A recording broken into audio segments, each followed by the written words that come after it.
ጨርቃ ጨርቅ ላይ ቤዝ ያደረገው ምርታችን አጓ ሲበለሻሽ ትንሽ ተነቃቅፎ ነበር። ያን ለመቀየር ዳይቨርሲፋይ እናድርግ ብለን አሁን እንዳየኸው ሶላር፣ የኤሌክትሪክ ባጃጅ፣ ጫማዎች፣ ልብሶች የሚያመርት ኢንዱስትሪያል ፓርክ ነው።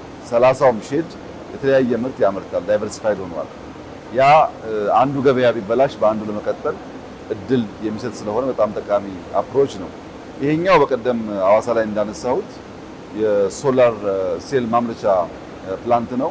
ስሙ ጎበዝ ይባላል። የፋብሪካው ስም ዋጃን ውስጥ ያለ ፋብሪካ ነው። አሁን የሚያመርቱት 2 ጊጋዋት ነው።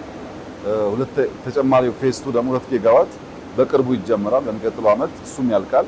4 ጊጋዋት ነው እዚህ ቦታ የሚመረተው።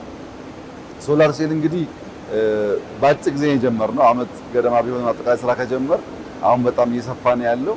አሁን የሚያስፈልገን ይሄ አቺቭ ያደረግነውን ሳይሆን የሚቀሩትን ኢንፑቶች እያወቅን ባክዋርድ ሊንኬጅ እየሰራን ከሄድን አብዛኛውን ምርት በሀገር ውስጥ ለማምረት ሬር ሚነራል ስላለን ከነሱ እያመረትን ፓናል እያመረትን ከሄድን ውጤታማነቱ በጣም ያደገ ሊሆን ይችላል።